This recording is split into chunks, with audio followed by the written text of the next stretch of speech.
espero que hayan podido almorzar algo, estén con la guatita llena, corazón contento, como dice el dicho, para poder estar muy atentos y disfrutar de las presentaciones y de los paneles que vamos a tratar en este Congreso Internacional Transport 2024. Vamos a recorrer diversas temáticas enfocadas en la descarbonización, la inteligencia artificial, los desafíos que enfrenta la industria portuaria en el futuro y la seguridad portuaria. Todo temas muy macizos, muy relevantes para la industria.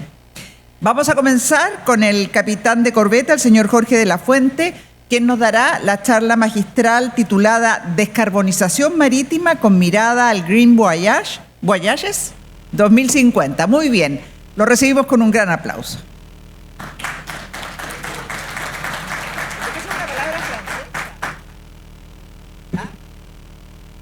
Sí. Muchas gracias. Muy buenas tardes a todos. Mi nombre es Jorge de la Fuente, soy capitán de corbeta litoral. Trabajo en el Servicio de Inspecciones Marítimas de DIRSOMAR y dependemos directamente de la Dirección General del Territorio Marítimo y de Marina Mercante. Así que un gusto estar acá. Agradezco también a la organización por este evento, que espero exponer de la mejor forma sobre la descarbonización, pasando también por qué está haciendo Chile respecto a esto y cómo hemos tratado y cuál ha sido nuestra experiencia al respecto. Para dar inicio, primero explicar un poco que esta exposición tiene 4 puntos relevantes. El primero, voy a tratar de explicar por qué debemos descarbonizar la industria marítima. En un segundo punto, cómo alcanzar este objetivo para pasar posteriormente a hablar sobre la experiencia nacional en este tema y cómo lo hemos trabajado en los últimos años. Y finalmente terminar con algunas conclusiones relevantes sobre el tema. ¿Por qué descarbonizar? Bueno, yo creo que no es raro para nosotros ver normalmente, y hoy día se hace más común y más presente, ver imágenes como estas, de hielos de las zonas australes, aumento de las marejadas anormales, incendios forestales, sobre todo en épocas de verano, aumento de temperaturas en distintas partes del país y por supuesto del mundo.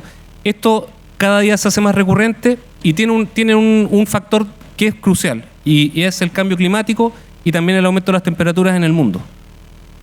Para poder explicar qué es el cambio climático, tenemos que ir a la raíz, y la raíz son los gases de efecto invernadero. Esto es lo que establecen los estudios actuales. Cuando hablamos de gases de efecto invernadero, tenemos que también irnos o tratar 4 factores principales, que el primero es el dióxido de carbono, con un 76% en la atmósfera, o con un 76% de participación en el cambio climático. Por otra parte tenemos el metano, en un porcentaje bastante menor, los óxidos nitrosos y por último un 2% de otros gases, como por ejemplo los gases que afectan la capa de ozono. Estos son los factores que hoy día generan el cambio climático principalmente y que están presentes en emisiones de todo tipo de medios, las personas, autos y por supuesto buques. Y esto también lo podemos ver reflejado cuando analizamos las estadísticas de cuánto aporta el transporte marítimo al cambio climático, con cuántos gases de efecto invernadero participa el transporte marítimo. Bueno, hoy día el transporte en general, de acuerdo al COP26, establece que es el segundo factor determinante de emisiones de gases de efecto invernadero. El transporte como en su conjunto, marítimo, terrestre, aéreo. Y el transporte marítimo, sin duda, que también tiene un factor importante. Pensemos solamente en el tamaño de los motores de los buques, en cuánto combustible consumen y, por supuesto, en cuántas emisiones generan. Si vamos al detalle, de acuerdo a la Organización Marítima Internacional, se ha visto un incremento constante desde el 2012 en adelante, que fueron los primeros análisis que se hicieron de las emisiones de gases de efecto invernadero, respecto de los buques, ¿ya? Y el 2018, año en que se hizo el último estudio, se determinó que casi un 3% era lo que aporta la industria marítima y particularmente los buques de tráfico internacional.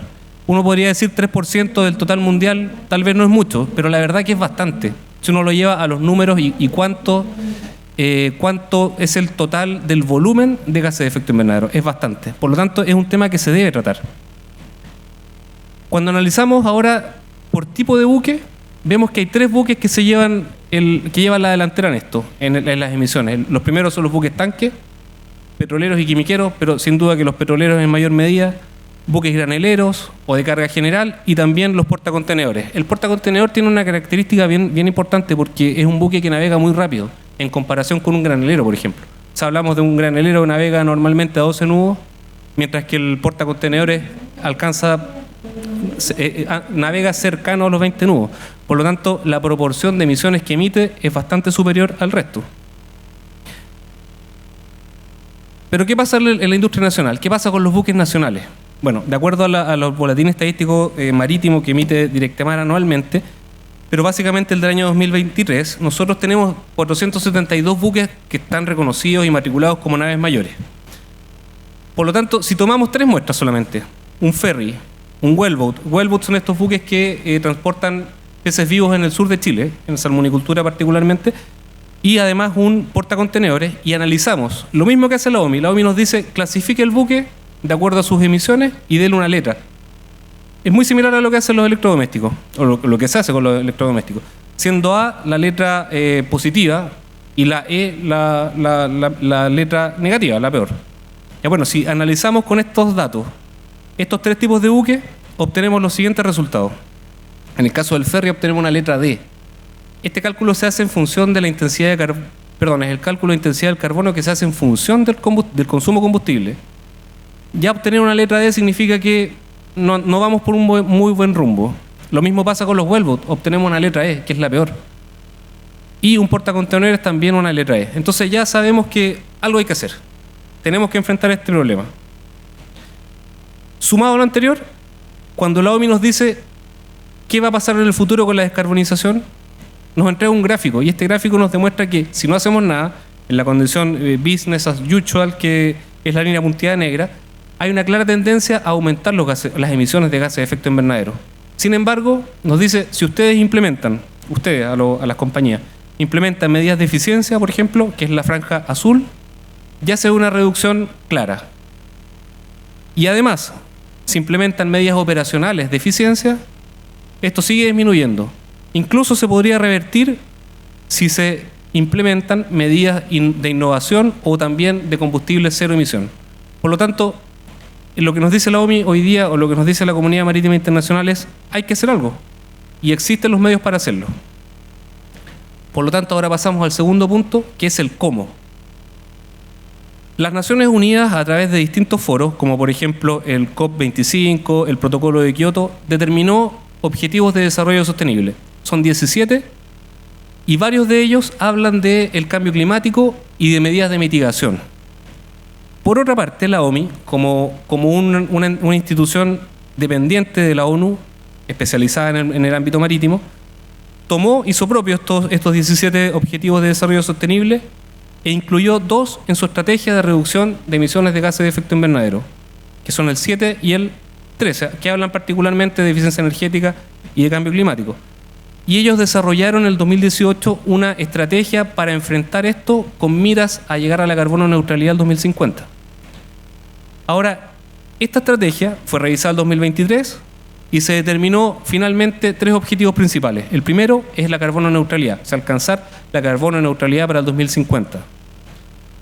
El segundo objetivo es disminuir en un 40% las emisiones de dióxido de carbono para el 2030, o sea, en 5 años más.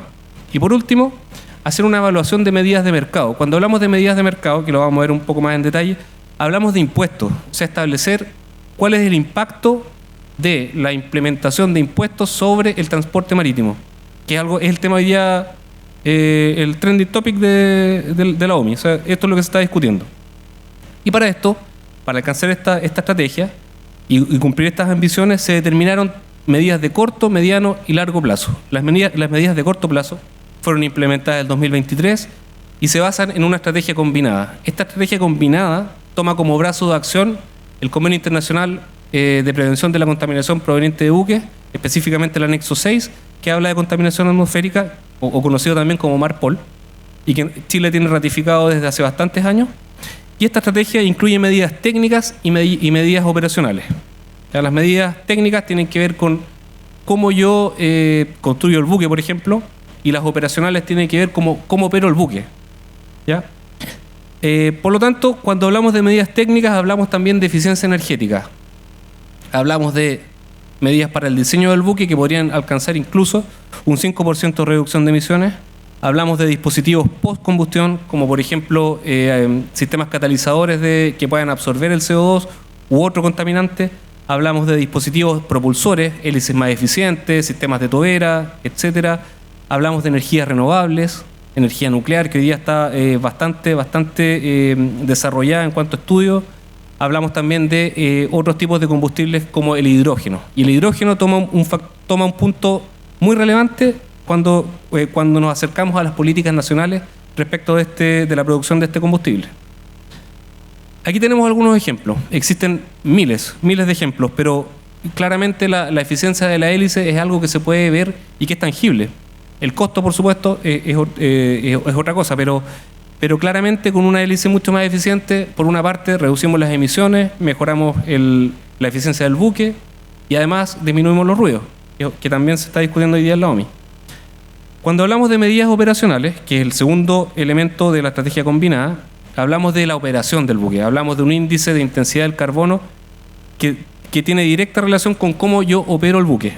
Y en este sentido, se pueden implementar medidas de reducción de velocidad, por ejemplo.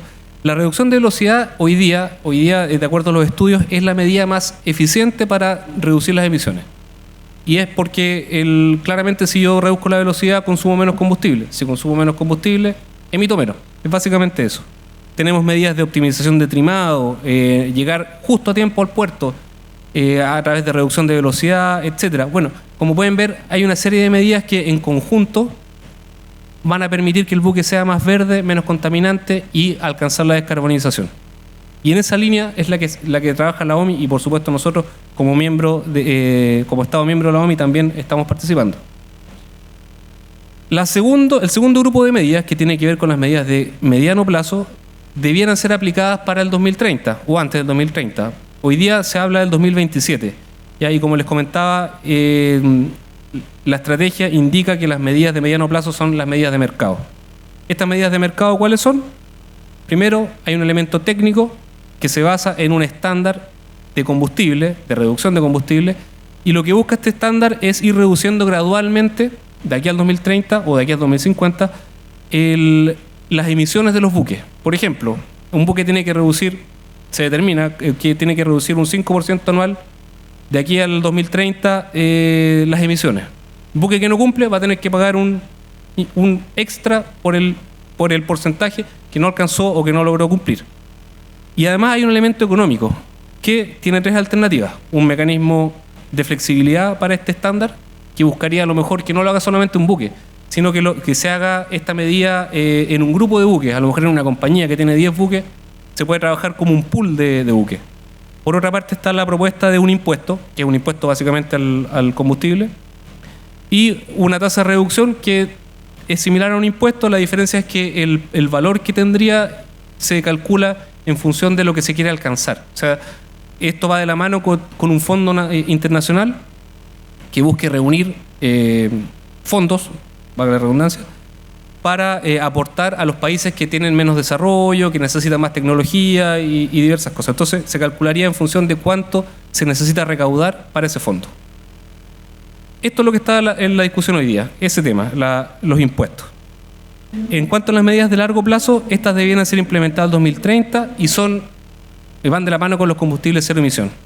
Y aquí es donde todavía existe incertidumbre cuál va a ser el combustible que van a usar los buques. Hay muchas alternativas. ¿Cuáles van a estar disponibles? Tampoco se tiene claro. Entonces, por una parte es una incertidumbre, pero para Chile podría ser una oportunidad. ¿Por qué? Porque tenemos una estrategia nacional de hidrógeno que nos permitiría ser un país que entregue combustible, ser una especie de bomba de benzina, pero de hidrógeno, y que le entregue este combustible a los buques que navegan, o este combustible o sus derivados a los buques que navegan por las costas del Pacífico Sur. ¿Cuáles son los desafíos? Porque claramente, por una parte tenemos las medidas, la estrategia, pero se presentan ciertos desafíos. Y el primero es definir cuál es el tipo de combustible.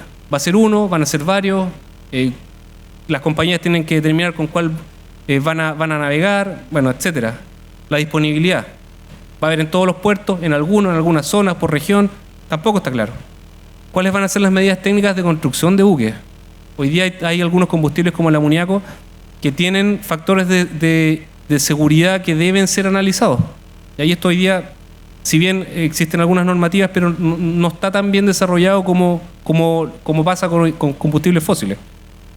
¿Cuáles van a ser los costos? Tampoco está claro. Transporte, tremendo tema, porque si queremos producir hidrógeno, ¿seremos capaces de transportarlo? A lo mejor sus derivados sí. Bueno, son preguntas, son desafíos. Y otros que van apareciendo en el camino y que también se pueden analizar. Ahora, ¿estará esto listo para el 2030? ¿Y por qué el 2030? Porque las primeras metas de la OMI hablan del 2030. ¿Ya? Ahora, yo creo que todo esto que he hablado últimamente no es muy positivo, sin embargo, lo bueno es que esto ya se está tratando. Hay expertos que lo están trabajando, no solamente en Chile, alrededor del mundo. Hay normativas que se están desarrollando, hay grupos de trabajo de los cuales Chile es parte, que están trabajando en estos temas, así que va en buen pie, pero no nos podemos quedar solamente con esa iniciativa. ¿Qué pasa con los puertos y terminales? Bueno, los puertos, a diferencia de los buques, dependen de cada país. Por lo tanto, la OMI no se mete mucho en los puertos y terminales. Por lo tanto, depende de cada país cómo quiere ir desarrollando este tema. Y en este sentido, nosotros en Chile tenemos la Ley Marco de Cambio Climático, define algunas medidas, pero la estrategia va en línea con lo que la OMI establece de ser carbono neutral para el 2050. Entonces, eso también es un factor de complemento a cada una de las medidas que nosotros estudiamos e implementamos. Y podemos ver ejemplos como estos, en noticias nacionales donde salen innovaciones de puertos que quieren ser puertos menos contaminantes, más verdes y que van en la línea que buscamos todos. Otros ejemplos, implementación de remolcadores eléctricos. El próximo año hay un proyecto de una de las empresas nacionales que quiere traer un remolcador eléctrico para que opere en uno de los puertos nacionales. Otros temas son electrificación de puertos que le entreguen electricidad a los buques, etcétera. Pero ¿qué tiene que ver esto con la OMI? ¿Qué tiene que ver esto con Green Voyage? ¿Y cuál es el camino que tenemos que seguir? Green Voyage es un sistema, es una análisis de cooperación técnica que tiene la OMI y que entrega a los países que lo requieran diversos procesos. Por ejemplo, evalúa las emisiones nacionales de cada país, si es que se lo requiere. Permite y coopera en el desarrollo de planes nacionales de reducción también de gases de efecto invernadero. Ayuda en la implementación del anexo sexto de Marpol. Identifica oportunidades y desarrolla proyectos pilotos. Y además permite o coopera en la asistencia para acceder a financiamiento de distintos proyectos, de distintas inversiones que se tengan relacionadas con tecnologías energéticamente eficientes. Como podemos ver, estos 5 puntos, y lo vamos a ver en la experiencia nacional, son puntos que Chile ya está desarrollando. Si bien no hemos requerido directamente el apoyo de este programa Green Voyage de la OMI, es porque nosotros hemos tenido la capacidad de hacerlo en forma unilateral, lo hemos hecho con los especialistas que tenemos en Chile y ha dado buenos resultados, como los voy a mostrar ahora. Porque la experiencia nacional así lo ha demostrado. Bueno, Chile, para poder participar en la OMI y en estos temas en particular, lo hace a través de una mesa de trabajo que tiene más de 10 años de funcionamiento y donde participan distintos entes del mundo público y privado, ¿ya? Como distintos ministerios, la academia también, la Universidad Austral, armadores de buques, etcétera. Por lo tanto, aquí se definen las posiciones que Chile tiene que presentar y defender ante la OMI. Funciona bastante bien. Respecto a los impuestos, que es uno de los últimos trabajos, a pesar de que fue bastante intenso, la verdad que lo que Chile propuso se tomó en cuenta y eso tiene bastante relevancia. Además, se congrega a otros países y de esa forma trabaja. Por otra parte, Chile tiene ratificado el convenio Marpol desde hace muchos años. Yo diría del año 88, por lo menos 86, si no me equivoco. Y el anexo 6 en particular desde el 2005. Es el último anexo, es relativamente nuevo, es del año 2005, así que ha funcionado bastante bien. Por lo tanto, tenemos implementado en nuestros buques todas las medidas que el anexo y que esta regulación obliga. Pero van al tráfico internacional, ¿ya? Ahora, el tráfico internacional, con esto que les acabo de explicar, significa que está cubierto. O sea, hoy día, si queremos hablar de descarbonización del tráfico internacional o tráfico marítimo internacional, no tenemos inconveniente. Está cubierto, nuestros buques cumplen, por lo tanto, vamos en buena línea. Pero para los buques de cabotaje nos tomamos nosotros o tomamos en cuenta dos factores relevantes. Uno es la Ley Marco de Cambio Climático, que como les mencioné, busca ser carbono neutral en todas las áreas de desarrollo nacional para el 2050. Y además tomamos como complemento medidas de fomento de la marina mercante que han sido desarrolladas por Directemar. Y con estos dos elementos desarrollamos un plan de 5 etapas. El primero es determinar cuál es la huella de carbono que tienen nuestros buques. Para eso, las primeras 2 etapas tienen que ver con la recopilación y análisis de estos datos. Desarrollamos una regulación, fue socializada, la industria, tuvimos la suerte que la industria la tomó bastante bien. El feedback fue muy positivo porque ellos están interesados en descarbonizar. Y eso fue un elemento que a nosotros no lo esperábamos tan positivamente, pero fue muy bueno. En una tercera, cuarta y quinta etapa buscamos, con el análisis de los datos, definir cuál va a ser el camino de reducción. Sabemos que la meta del 2050 es ser carbono neutral, pero ¿cómo lo vamos a hacer? Necesitamos sentarnos con la industria y determinar esto. Pero una vez que tengamos primero la radiografía de cuánto estamos contaminando. Y en eso estamos hoy día, eso es lo que estamos desarrollando. Y como pueden ver, cada uno de los pasos que Green Voyage propone como alternativa, como cooperación técnica, nosotros también lo tenemos.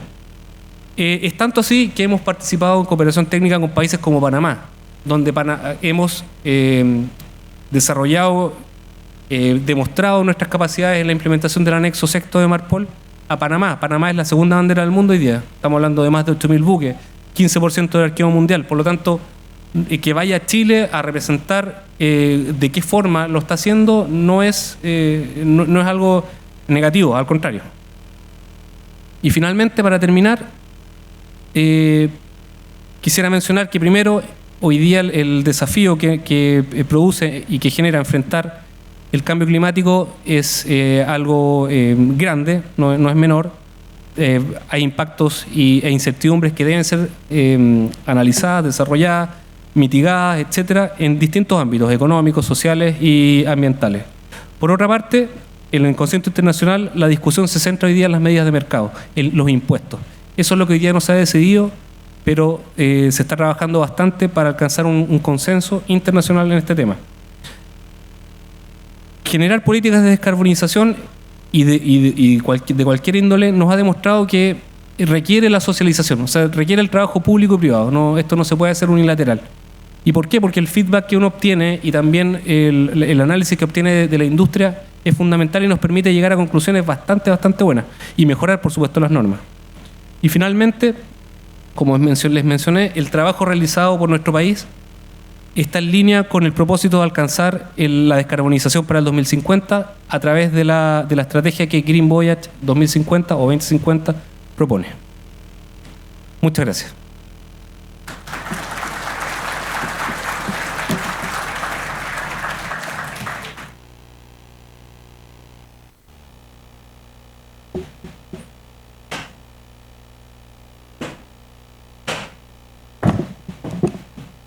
Agradecemos la presentación del capitán de corbeta, el señor Jorge de la Fuente, quien nos ha hablado entonces sobre descarbonización marítima con mirada al Green Voyage 2025. Vamos a dar paso entonces a continuación y vamos a recibir al señor Pedro Oliva, director de tecnología de Option, quien nos brindará una exposición titulada Data Lake e Inteligencia Artificial en Transporte. Lo vamos a recibir con un aplauso.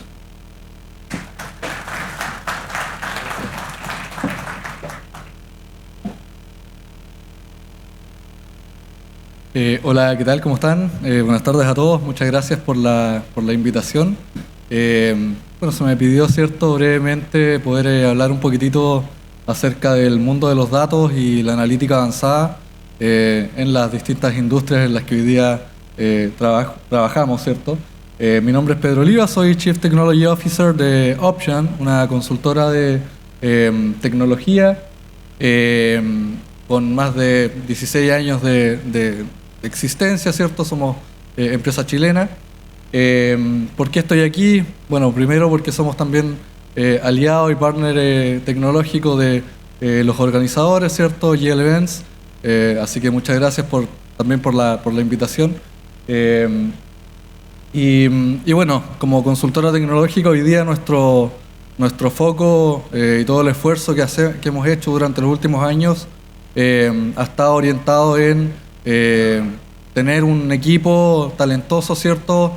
Multidisciplinario. Hoy día dentro de nuestro equipo de tecnología tenemos ingenieros mecánicos, ingenieros en electricidad, por ahí hay un médico también que le gustaba el mundo de los datos y tomó el rol de ser científico de datos, ¿cierto? Para empezar a trabajar en tecnología, así que tratamos de que nuestro equipo tenga ese tipo de componentes, ¿cierto? Desde distintas industrias que aporten conocimiento a los distintos desafíos con los que hoy día trabajamos para las distintas industrias también.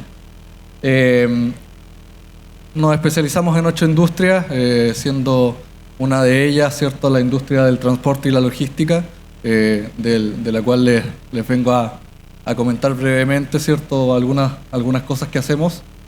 Y como última slide de nuestra presentación, ¿cierto?, este año, con la irrupción de la inteligencia artificial generativa, nos propusimos empezar a tratar de acercar este tipo de tecnología, ¿cierto?, a las distintas industrias y nos enfocamos, harto de la energía este año estuvo orientada a desarrollar pruebas de concepto y pilotos, ¿cierto?, que llevaran la tecnología para distintos casos de uso, no solamente el típico chat, ¿cierto?, o chatbot o proceso conversacional, sino que también el cómo este tipo de tecnologías y herramientas podían apoyar los distintos procesos operacionales, productivos, ¿cierto?, y etcétera. Bien. ¿Cómo lo hacemos? Bueno, dependiendo, ¿cierto?, del grado de madurez que tenga la organización respecto de sus datos o su plataforma de datos, es como nosotros colaboramos, ¿cierto?, y proporcionamos el músculo técnico necesario para que la empresa pueda superar esos desafíos tecnológicos de digitalización, de automatización de procesos, de análisis predictivo, ¿cierto?, o algo tan básico también como el análisis o estadística o análisis más descriptivo, ¿sí? Bien, mi presentación se titula Navegando hacia el futuro, cómo los datos y la inteligencia artificial, ¿cierto?, están irrumpiendo dentro de la industria marítima. Y bueno, ¿por qué no remontarnos, ¿cierto?, a rápidamente cómo ha ido evolucionando la industria y el transporte marítimo desde las primeras carabelas, ¿cierto?, hasta la creación de la brújula, los radares. Hoy día dentro de la exposición, ¿cierto?, me ha tocado ver un montón de despliegue tecnológico de herramientas que quizás hace una década atrás eran impensados, ¿cierto? La robotización, la automatización, etcétera, ¿sí? Entonces ha habido un avance significativo, sobre todo en la última década, respecto a la implementación tecnológica, ¿cierto?, en los distintos procesos. Y hoy día, algunas de las tecnologías que nosotros consideramos importantes son, por un lado, ¿cierto?, el concepto de Big Data Analytics, que es la capacidad de poder procesar grandes volúmenes de información. Hoy día, independiente de la industria, independiente de la empresa, todos generamos datos, ¿cierto? Y es fundamental poder darle un sentido a esa información. No acumularlos solamente en un gran repositorio, sino que poder transformarlos en algún activo que nos permita tomar decisiones, ¿sí? La irrupción, por supuesto, de la inteligencia artificial y machine learning, como con inteligencia artificial, ¿cierto?, o mediante la implementación de algún modelo, puedo predecir comportamientos, fallas, puedo hacer más eficiente mi proceso productivo, ¿cierto?, mi proceso logístico, etcétera, ¿sí? La robótica, la automatización, también mucho de lo que hemos visto en la feria, con equipamientos autónomos, ¿cierto? Había por ahí una de los stands que me llamó mucho la atención, de una empresa francesa, ¿cierto?, que tenía estos sistemas que eran autónomos en la navegación. Tú podías determinar una especie de traza que querías que el dispositivo recorriera, ¿cierto? Lo lanzabas al océano y el dispositivo hacía todo el recorrido, ¿cierto?, y volvía con datos que después desde el buque se podían enviar vía satélite, ¿cierto?, alguna central para poder procesarlo, ¿sí? La realidad aumentada también, muy importante, también hemos visto varias exposiciones en la feria de personas que mediante los cascos con realidad aumentada, ¿cierto?, permiten quizás simular procesos, hacer mantenimiento a distancia, ¿cierto?, y etcétera. Y una de las piezas fundamentales, en mi opinión, también es el Internet de las cosas, pero también la sensorización en general, ¿cierto? El cómo yo puedo generar datos a partir de los distintos procesos y poder de alguna manera capturar esa información para transformarla en datos valiosos para el negocio, ¿cierto? Y bueno, el Internet de las cosas, por muy cliché que suene el concepto, ¿cierto?, y hace años que lo venimos escuchando, es uno de los componentes fundamentales a la hora de poder tomar datos desde una máquina, desde una válvula, desde un motor, desde una correa, desde una grúa, ¿cierto?, etcétera, ¿sí? ¿Qué es Data y Analytics? En una definición un poquito más romántica, ¿cierto? Es el arte y la ciencia de convertir los datos en información, la información en conocimiento y el conocimiento en decisiones inteligentes. Yo les decía hace un par de minutos que tener los datos por tenerlos no genera ningún valor, ¿cierto? No genera ningún impacto en lo que estamos haciendo. Dentro de los desafíos que mencionaban en la presentación anterior, ¿cierto?, para poder ser carbono neutral, una parte fundamental es cómo yo analizo la información para poder detectar si es que estoy cumpliendo con todos los patrones, ¿cierto?, o con lo que de alguna manera me impone la ley, ¿cierto?, o con los objetivos que yo tenga también como organización. Entonces, eso es el concepto como de datos y analytics, ¿sí? Y aquí un boceto, ¿cierto?, muy de alto nivel respecto de cómo se pudiera implementar quizás una arquitectura en un muy alto nivel orientado al sector de transporte y marítimo, ¿cierto? Entonces, en la capa de más abajo podemos ver todos los activos de la organización, las fuentes de información, por ejemplo, grúas y transportadoras, tráfico de buques, las rutas marítimas, las condiciones de la infraestructura también, la información hidrográfica, los controles de motores y combustible, o sea, el monitoreo, ¿cierto?, respecto de cómo está funcionando el motor, características de temperatura, presión de aceite, ¿cierto?, etcétera.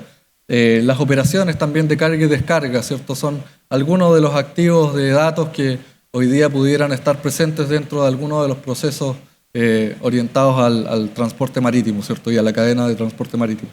Después, un poquito más arriba, las distintas tecnologías que me permitirían extraer esta información, ¿cierto?, para poder después tomar esa información y recopilarla, ¿cierto?, en una capa superior que ya es mi plataforma de datos corporativos, ¿cierto? Y hoy día hay una serie de tecnologías y de habilitantes tecnológicos también como los proveedores de infraestructura en la nube, ¿cierto? Ahí menciono algunos de ellos, o también la empresa Rockwell Automation, ¿cierto?, que se especializa de alguna manera en todo lo que tiene que ver con automatización, captura de los datos, sensorización de plantas, ¿cierto?, y etcétera. Entonces, cómo yo consolido toda la información que logro capturar a partir de los distintos inputs en un lugar sobre el cual después pueda implementar analítica descriptiva en su versión más básica, ¿cierto?, tableros de visualización, reportería, etcétera, pero en una línea mucho más sofisticada también, predicción de fallas, ¿cierto?, mantenimiento predictivo, alertar eventos fuera de norma, poder predecir alguna incidencia que pueda impactar en el medio ambiente, por ejemplo, o recomendar acciones de mantención preventiva, ¿cierto? Entonces, todas esas son algunas ideas de cómo podría fluir la información desde la fuente del dato, ¿cierto?, hasta alguna capa que me permita procesarla y generar datos que sean de valor para el negocio, ¿sí? ¿Y qué es ser data-driven? Bueno, se dice que una organización data-driven, ¿cierto?, como venía conversando, es aquella que sus decisiones las toma basadas en los datos, ¿cierto?, en la información. No basta solamente con tener los datos, procesarlos y tener un panel de control que me permita monitorearlos, sino que la idea de todo esto es poder tomar decisiones, ¿cierto? Si yo logré predecir la falla de un componente dentro de una máquina, atender la falla, ¿cierto? Atender el componente, ver si es que, por último, comprobar si es que la anomalía efectivamente se está presentando, de acuerdo a lo que dicen los datos, ¿cierto? Y con eso poder quizás hacerle un mantenimiento a la máquina, hacer el recambio de alguna pieza que sea necesario, ¿cierto? Para poder evitar la falla del conjunto, ¿cierto? O del proceso productivo. Entonces eso es lo que significa ser data-driven, ¿bien? ¿Cuál es el impacto que tiene este enfoque dentro de las organizaciones? Y aquí algunos ejemplos. Por ejemplo, en minería, algunas de las cosas que nosotros hemos hecho, ¿cierto? La minería es una industria sumamente compleja y muy importante también dentro de Chile. Hace algunos años fuimos partícipes también de un proyecto que nos permitió poder predecir hasta con 10 días de anticipación la falla de los camiones CAEX, ¿sí? Los camiones CAEX son estos camiones gigantes que están equipados con cientos de sensores, ¿cierto? Entonces, a partir del análisis de todos estos componentes, poder analizar temperatura, presión de aceite, ¿cierto? Y una serie de otras variables, poder compararlas también con los parámetros de funcionamiento normales y frente a eso poder predecir una posible falla del componente para poder hacerle mantención. Entenderán también que se quede en pana un camión de estos, no es que haya un camión más grande que lo pueda remolcar, entonces es sumamente importante poder, ojalá, predecir estos escenarios con cierta anticipación, cosa de que los recambios de las piezas o los ajustes, ¿cierto?, puedan hacerse en las ventanas de mantenimiento y no mientras el camión está en plena faena minera, ¿sí? En el sector del retail, que quizás por ahí tiene algunas cercanías con la logística, ¿cierto? Poder hacer predicción de demanda, ¿sí? Hoy día conversaba con una de las representantes de la comunidad del puerto de Coquimbo y claro, ella me decía que era sumamente importante para ellos poder predecir la demanda, ¿cierto? Porque con la predicción de demanda ellos también podían ver qué tipo de proyectos o iniciativas presentarle a las autoridades, ¿cierto? Para que la ciudad también tenga la capacidad de procesar esa demanda, ¿cierto? La cantidad de camiones adicionales que necesito para poder transportar toda la mercancía, ¿cierto?, que llega al puerto. No tiene solamente que ver con la capacidad de procesamiento que tenga el puerto como tal, sino que también en cómo impacta eso en la calidad de vida de las personas, ¿cierto?, en la ciudad, en qué también están preparadas las ciudades para poder adoptar, ¿cierto?, y acoger este aumento de demanda. Y en el transporte también un caso que nos tocó trabajar puntualmente este año con una de las empresas de metro, ¿sí? Fue el cómo a partir del análisis del ruido en el contacto rueda-riel del contacto del metro, ¿cierto? o del tren subterráneo con el riel, que también es metálico, poder analizar el ruido y poder, mediante el análisis del ruido, poder detectar ciertas anomalías, ¿cierto? Que pudieran decantar quizás en la fisura del riel, ¿sí? Y la fisura del riel, por consecuencia, la detención completa del servicio, ¿cierto? Entonces, poder predecir con cierta anticipación anomalías o ondulaciones o struts, ¿cierto?, en el riel, para poder hacer el reperfilado del riel antes de que el problema sea mucho mayor, ¿sí? Y eso utilizando tecnología bastante sencilla, ¿cierto? Únicamente analizando, tomando captura del ruido que genera el movimiento, el desplazamiento del tren subterráneo, el contacto, lo más cercano ojalá al contacto de la rueda con el riel, y con eso después poder hacer análisis del ruido y de las ondas de sonido, ¿sí? Para finalizar también algunos ejemplos de otros casos de uso, ¿cierto?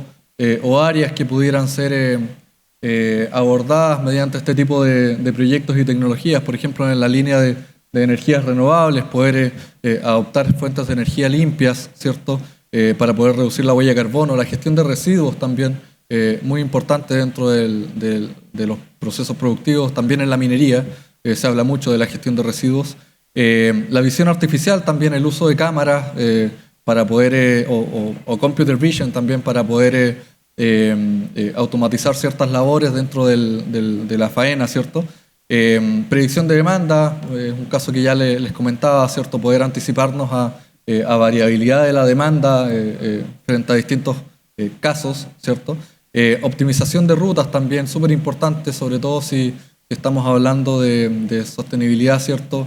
El poder hacer más eficiente el uso del combustible es algo fundamental igual. Y finalmente el concepto de logística 4.0, ¿cierto? Que viene un poquitito heredado de este concepto de industria 4.0, que tiene que ver con cómo automatizar y digitalizar todos los procesos relacionados al mundo de la logística. Bien, así que eso, bueno, espero que les haya gustado. Tenemos un panel conversatorio ahora, así que muchas gracias también por la atención.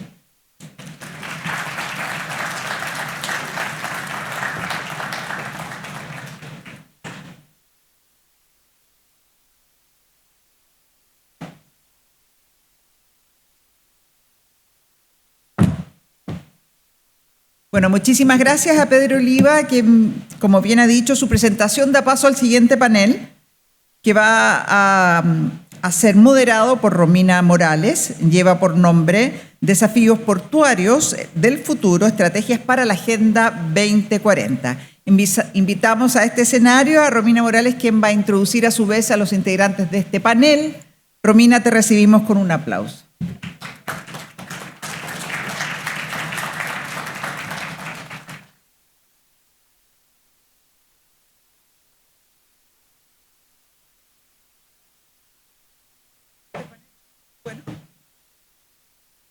Pero no tengo los cargos.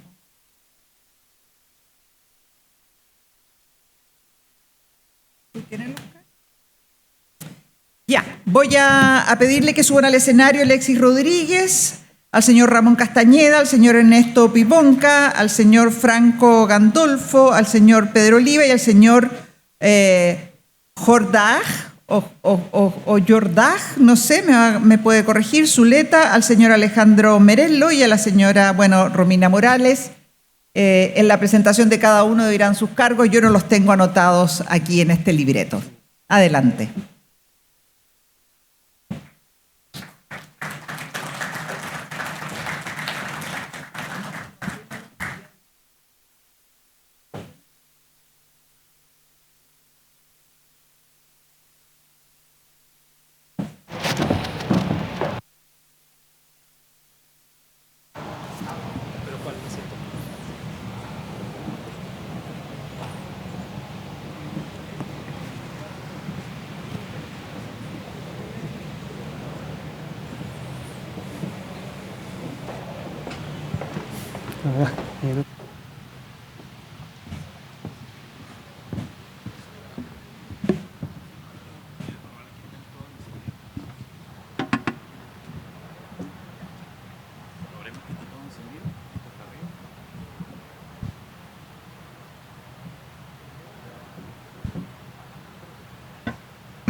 ¿Sí? ¿Se escucha bien? Ya, perfecto. Bueno, muchas gracias a todos los asistentes, muchas gracias a los panelistas también. Vamos a tener un ratito de conversación. Bueno, es un grupo grande, es como casi un curso esto, así es que vamos a tratar de hacerlo bien dinámico para que no se vayan perdiendo ni nada. Este panel ya lo mencionaron, son los puertos del futuro, cuáles son los desafíos y sabemos que los puertos del futuro, o sea, los puertos actuales, para ser puertos del futuro tienen que ir adaptándose en los cambios, en las demandas, en lo exigente que está el mercado ahora. Así es que por ahí va a ir la conversación. Y todo esto está asociado también al mercado global, a la tecnología, a los desafíos de sostenibilidad y a la logística también, por lo tanto. En este panel vamos a hacer algunas consultas, obtener algunas respuestas bien profundas y estratégicas sobre los desafíos de los puertos del futuro. en las áreas claves como las que ya les mencioné antes y abordando el futuro de la logística y el comercio exterior de Chile y a nivel global también. Así es que vamos a empezar con Alexis. Alexis, cuando respondan todos, en realidad, digan cuáles son sus cargos para ya tenerlos bien completos, mapeados. Alexis es de Maersk y queremos empezar por una perspectiva global de cómo se ven los puertos chilenos en el ámbito, en el mercado logístico en realidad. Entonces, cuéntanos cómo lo perciben en términos de competitividad y eficiencia y qué áreas consideran prioritarias desde la internacionalización naviera para mejorar a medida que el comercio internacional va evolucionando y es cada vez más exigente también. Sí, buenas tardes, Alexis Rodríguez, director regional de Transición Energética para Maersk. Bueno, uno de los puntos principales que quisiéramos abordar es el mantenerse actualizados. Yo creo que es uno de los puntos interesantes que tenemos en el mercado, particularmente del área del Cono Sur y de Chile, es muy importante en productos perecederos y mercancías, pero también es la importancia de la exportación y, como bien lo han dicho anteriormente algunos expositores, es la distancia que tiene Chile dentro de los mercados. Por eso para nosotros es muy importante estar a la vanguardia y, digamos, participar en estos foros principalmente para tener en cuenta cuál es la evolución que se va a tener y la adaptabilidad a muchos de estos temas. Uno, las regulaciones internacionales que estábamos hablando anteriormente van directamente aplicables sobre aspectos relacionados al tema de distancia-velocidad. Hay un tema que mencionaban de los portacontenedores, en el tema de la velocidad más larga, sí, pero también, en efecto, hace muchos años también se tenía velocidades que sobrepasaban los 20 nudos, 22 nudos. Hoy en día con el slow steaming también se tienen unas velocidades mucho menores.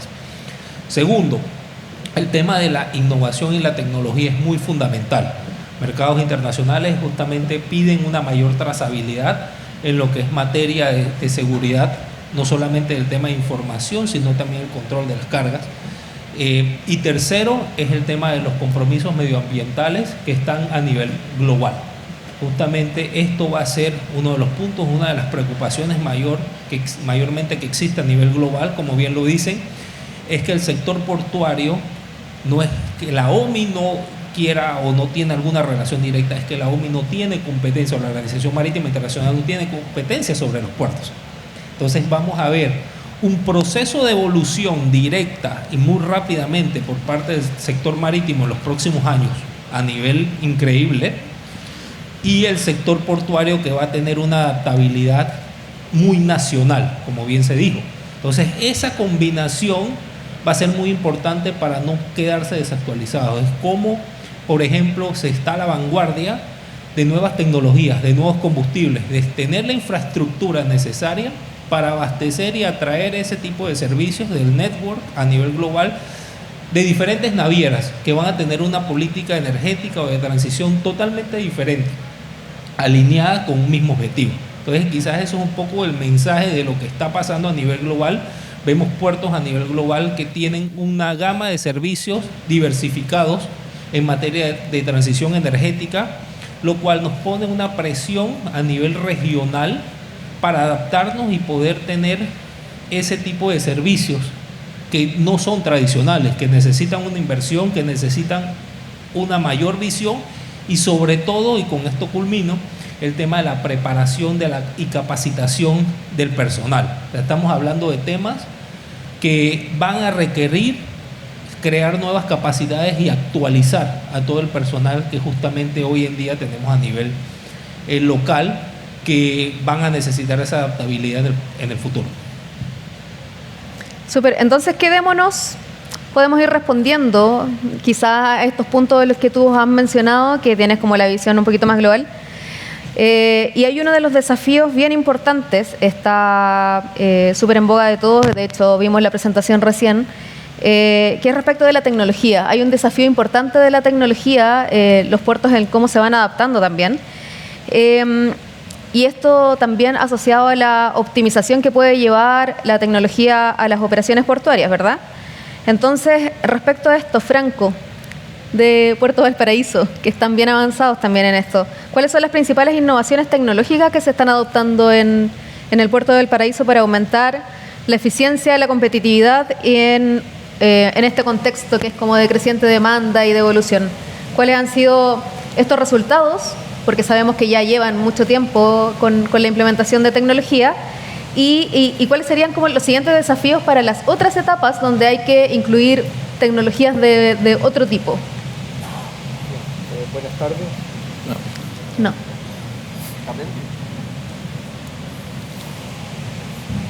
Gracias. Buenas tardes, Franco Gandolfo, gerente general de Empresa Portuaria Valparaíso. Efectivamente, los puertos y en particular los sistemas portuarios son un nodo de una componente del comercio exterior y los desafíos en el ámbito tecnológico son múltiples en la logística transversal de la carga. Pero referido justamente a lo que plantea Romina, el Puerto de Valparaíso se viene trabajando desde hace mucho tiempo en un modelo logístico que permita hacer más eficiente el flujo de coordinación físico y documental de las cargas que fluyen por el sistema portuario. Eso tiene que ver con administrar de otra manera las operaciones de tal forma de lograr una máxima utilización de los espacios en el borde y por tanto llevar a la parte externa del puerto todas las actividades de control, coordinación y fiscalización que puedan ser trasladadas de tal manera de hacer más eficiente el uso de esos espacios. Sin la tecnología, sin la coordinación, sin los elementos de inteligencia artificial que hemos ido avanzando a través del Port Community System que ha implementado Puerto Valparaíso, que hoy día va en su tercera versión, esas materias no serían posibles. Hoy día, en esta tercera versión, hemos avanzado en varias innovaciones. Primero, todo el flujo de ingreso y salida de las cargas por los controles de acceso que están ubicados en la parte alta de la ciudad se realiza en flujo libre, es decir, sin operadores en las cabinas. ¿Qué ha permitido ello? Ha permitido que los vehículos de carga en su ingreso y en su salida del sistema portuario, a través de la CEAL en este caso, lo hagan sin congestión. Esa congestión, esas detenciones generan filas, generan accidentes, generan mayores tiempos de estadía, generan riesgos. Los vehículos en algunos momentos del tiempo, en temporada alta, podrían llegar hasta la ruta, en este caso del Camino a la Pólvora, en la fila, y esa eliminación produce beneficios. Beneficios no solamente en el ámbito del medio ambiente, en el sentido, por ejemplo, de las emisiones, en el sentido también de los tiempos, sino también en la calidad de vida de los usuarios del sistema portuario del Paraíso. Esa es una innovación. Otros elementos de innovación tienen que ver con utilizar herramientas de inteligencia artificial para conocer el comportamiento de los vehículos en este mismo trayecto CEAL, terminales, que son 11 kilómetros, administrar ese flujo de operaciones con diversidad de tipos de carga, diversidad de tipos de vehículos, con vehículos menores circulando, porque este es un camino público, no es algo trivial. Y administrar esa operación de tal manera que los terminales, es decir, Terminal 1, TPS, operado por uno de nuestros concesionarios en el ámbito principalmente de los contenedores, pero también de la carga fraccionada, y el Terminal 2, una segunda concesión de Valparaíso, administrar esos flujos de carga de tal manera que no se produzcan congestiones en la ruta, que no se produzcan congestiones en un sistema, en el caso particular de Valparaíso, que tiene 3 túneles, uno de 2,2 kilómetros, no es trivial. Y hemos implementado herramientas de videoanalítica con inteligencia artificial de tal forma de detectar esos puntos neurálgicos y que no se produzcan detenciones de vehículos de carga en los túneles. Ese tipo de innovaciones son herramientas que a través de la tecnología es posible implementar para ir disminuyendo los tiempos de estadía de las cargas, para hacer más seguro el sistema portuario en general y para aumentar también la trazabilidad. Si uno mira el futuro en el sentido de cómo continuamos mejorando la predictividad, la utilización de los espacios, continuar disminuyendo tiempos de estadía de los actores en el sistema para los flujos de importación y exportación, el mundo es infinito. Creo que es un desafío permanente. En Valparaíso en particular, las herramientas no son solamente la tecnología, sino también se desarrollan a través de la coordinación de la comunidad logística integrada por la diversidad de actores públicos y privados que integran el Foro Logístico Puerto Valparaíso y son mesas de trabajo que operan de manera permanente. Todos los años vamos a ir encontrando nuevos problemas, nuevos desafíos y tenemos que continuar avanzando. Y la otra mirada que creo que tiene que estar es cómo estas herramientas las vamos incorporando en el pensamiento también de las futuras concesiones. El sistema portuario de la zona central del país también enfrenta hacia el año 2029, a finales del año 2029, el término de la primera generación de las concesiones portuarias que nacen con la modificación de la ley 19.542 que modernizó el sector portuario estatal. El implementar también instancias de mejora tecnológica permanente que permitan continuar avanzando y estar a la vanguardia en elementos como seguridad de las cargas para efectos de temas de narcotráfico, crimen organizado, a través de cómo controlamos los flujos de carga, también son desafíos que a través de la tecnología, la inteligencia artificial, debemos ir avanzando. Por lo tanto, el camino es muy extenso y yo diría que la invitación es a continuar avanzando en coordinación entre la multiplicidad de actores del sistema. Gracias, Franco. Sí, pues efectivamente el modelo que se está llevando a cabo ahora en los puertos, como teniendo la CEDAL y algunos otros centros tecnológicos de apoyo que también lo está implementando San Antonio, va respondiendo a este volumen que va aumentando, a la necesidad de tener un flujo más eficiente, a utilizar tecnología, obviamente. Entonces, claro, es un modelo que es muy apropiado en este tipo de mercado. Pero, sin embargo, para estos volúmenes que son mayores, hay también desafíos para los puertos más pequeños, al menos en Chile, y no tienen aún estos problemas, bueno, algunos probablemente sí, pero tienen volúmenes de transacción distintos y el desafío de tecnología les parece un poquito más alejado, porque claro, están recién como avanzando en otro sentido. Así es que, Jordag, tengo una pregunta. Avanzar en la digitalización de estos puertos con volúmenes de operación un poquito más pequeños, ¿cuáles serían como estas recomendaciones? ¿Qué tipo de sistemas operacionales podría servirles sin afectarles tanto esta necesidad de continuidad operativa que obviamente tienen y resistiendo también a seguir siendo un puerto que tiene un volumen pequeño y que en verdad tiene como unas sensibilidades distintas también, menores equipos, por ejemplo? ¿Qué recomendaciones nos podrías dar ahí? Hola a todos. ¿Se escucha, no? Sí. Buenas tardes. Por acá Jordag Zuleta. Soy gerente senior de analítica en Accenture, que es una empresa consultora mundial. Yendo específicamente a la pregunta, Romina, las tecnologías que yo recomendaría primero es hacer una integración ET, IT, OT, que básicamente es mapear cuál es la capa de sensorización que existe en el puerto, cuáles son los sistemas de tecnología IT o de tecnologías de información que están operativos, y también sistemas de ingeniería y de mantenimiento que se encuentran para poder lograr que se comuniquen y tengan interoperabilidad entre sí. Ese sería el primer paso fundamental para poder tener sistemas que estén integrados.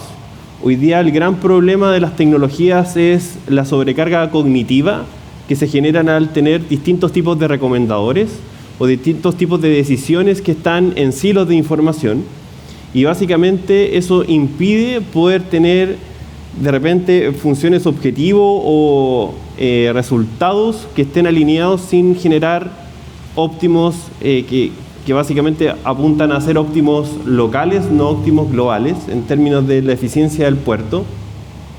Así que el primer paso sería esa recomendación, de hacer esa integración, y específicamente a partir de esa integración después ver la construcción de activos analíticos, que principalmente en este caso de puertos más pequeños que tienen cierta estacionalidad, poder determinar cuáles son los dolores específicamente que más están generando costos y cuáles son los mayores beneficios que se pueden obtener para customizar esas herramientas analíticas, y siempre desde un enfoque agnóstico.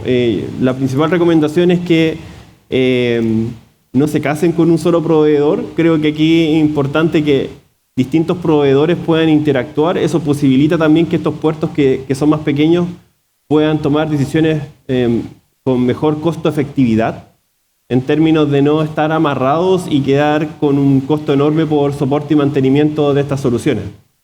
Y en tercer punto, empezar a integrar herramientas de inteligencia artificial generativa. Creo que eso es fundamental. Creo que eso se puede hacer desde ya. y principalmente en términos de digitalizar información que hoy día se hace de manera manual. Por ejemplo, formularios que determinan cómo se va generando la carga o la demanda o la oferta de ciertos trabajos que se van, o la distribución de equipos, se puede mejorar bastante con inteligencia generativa, así que eso sería como mi tercera recomendación específicamente, Romina, para este tipo de puertos. Excelente. Y bueno, tener una base de sistemas que vayan obteniendo información, generar una integración, entonces eso les va a hacer más eficiente también sus operaciones. Excelente. Pero no solamente la tecnología es uno de los desafíos grandes, sino que también el tener la capacidad de adaptación a nuevas demandas logísticas. Y bueno, porque la demanda se va diversificando y por lo tanto hay que adaptarse, es uno de los principales desafíos que yo creo que Coquimbo lo puede saber muy bien. Ha avanzado fuertemente en la diversificación de la carga, trayendo un poco más, adaptando, la infraestructura también a ello, por ejemplo, con la transferencia de fruta que va creciendo. Y en ese sentido, Ernesto, ¿cuáles son los desafíos que va a tener este puerto a futuro para atraer y manejar nuevos clientes con estos nuevos servicios? ¿Se escuchan? Sí. Bueno, Ernesto Pibonca, gerente general de Empresa Portuaria Coquimbo. Y respecto a tu pregunta, sí, efectivamente, el puerto de Coquimbo hasta hace, yo diría que muy poco tiempo atrás, era un puerto que en términos de infraestructura se había quedado obsoleto. Teníamos 2 sitios de atraque con calados operacionales de 9.3 metros, no teníamos grúas capaces de mover carga contenedorizada, por ejemplo, teníamos que hacer movimiento con grúas de nave. Tampoco podíamos tener grúas de más tonelaje porque el suelo del puerto no tenía capacidad soportante para cargas puntuales como las que induce una grúa, como una grúa Godval, por ejemplo. Así que eso derivó en los trabajos que se están haciendo ahora. Primero, la incorporación del nuevo sitio 3 del puerto, que fue inaugurado a fines del año pasado, y que es un sitio completamente nuevo, que incorpora, entre otras cosas, tecnología antisísmica, ¿cierto? Tiene 14 metros de calado operacional, tiene grúas nuevas para transferencia de carga y, por lo tanto, con eso el puerto ya entró en la logística del contenedor, y en particular para lo que tiene que ver con la carga hortofrutícola. Así que ese es un primer paso que ya se dio. Obviamente hoy día falta consolidar ese servicio que está naciendo, se está desarrollando en el puerto, y tenemos un primer gran desafío a nivel de puerto, región y ciudad, que es de que el puerto sea, que la carga hortofrutícola en particular que se genera en la región salga por su propio puerto. ¿Ya? Hoy día tenemos todas las condiciones para hacerlo, y lo que nos falta para poder consolidar esto, como decía, es ir desarrollando los servicios adicionales al puerto propiamente tal. Tiene que ver con servicios públicos, tiene que ver con depósitos de contenedores, tiene que ver con logística, tiene que ver con zonas de espera fuera del puerto, tiene que ver con la zona de inspección de carga USDA, que también estamos próximos como región a poder impulsar, y una serie de otros proyectos que tienen que ver con la accesibilidad al puerto y, por supuesto, cosas por el lado de la tecnología, que también estamos impulsando en este caso como empresa portuaria. Ya se ha hablado bastante de lo que tiene que ver con los beneficios de tener tecnología en ese sentido, y por supuesto estamos claros en eso, y es algo en lo que vamos a avanzar lo más rápido posible, de la mano de la comunidad logística, que es un tema relevante también, para que los desarrollos que vayamos haciendo en la escala que el puerto requiere atiendan las necesidades de los usuarios del puerto. Así que, y yendo al grano con tu pregunta, yo creo que que nosotros tenemos que hacer hoy día como puerto, aparte de lo que estaba mencionando en términos de las cargas adicionales, es más bien consolidar los servicios que hoy día ya el puerto está prestando. O sea, somos un puerto multipropósito, hoy día podemos mover carga a granel, carga suelta, por supuesto, carga proyecto, carga rodada, carga contenedorizada, pero falta consolidarlo. Y en eso estamos trabajando hoy día, junto con el concesionario, junto con el resto de la comunidad de logística, y muy de la mano, y eso es muy importante también, con las autoridades de la región. Afortunadamente, las autoridades, entiéndase alcaldes, gobernador, etcétera, entienden bastante bien la problemática que el puerto tiene, Y el trabajo que se hace en el seno del Consejo Ciudad Puerto, sobre todo, va en la línea de desarrollar cosas en ese sentido, cosas que tenemos que hacer en conjunto, porque ya no hay cosas que podemos hacer cada uno por su cuenta, pero para que esto realmente tenga efecto y tenga valor agregado, hay que hacer cosas en conjunto. Estamos en un nivel en que los desarrollos aislados no nos van a llevar mucho más lejos de lo que ya estamos. Sí, esos son los desafíos que vemos por el lado de la ampliación de la base de la carga y de nuevas cargas que pudiesen llegar. Así que, resumiendo, tecnología, infraestructura, servicios, comunidad. Bien. Pero van avanzando muy bien. ¿Ah? Van avanzando muy bien, o sea, ya empezaron con la diversificación, así que sí. Eso ya es un punto un poquito superado. Hay una intervención, solamente quiero hacer un paréntesis, pero no hay ninguna pregunta asociada a la comunidad logística, así que como ya les han mencionado, y acá están 3 puertos que tienen comunidades logísticas muy fuertes, así que solamente ese guiño nomás para que... Y felicitaciones por tener las comunidades logísticas que tienen. En realidad, Colsa, Follow Up y la CLPC son excelentes referentes en ese sentido. También Comlock, que no está en el panel, pero sí está en la feria. Y bueno, volviendo a los desafíos.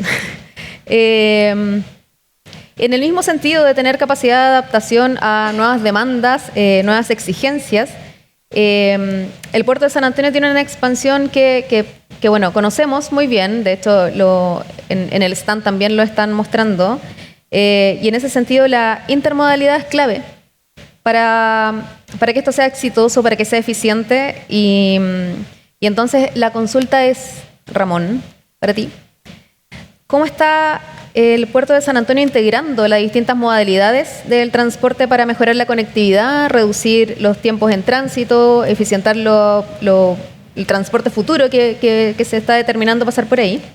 ¿Y cuáles son como las principales trabas o desafíos en este aspecto de generar esta infraestructura integral?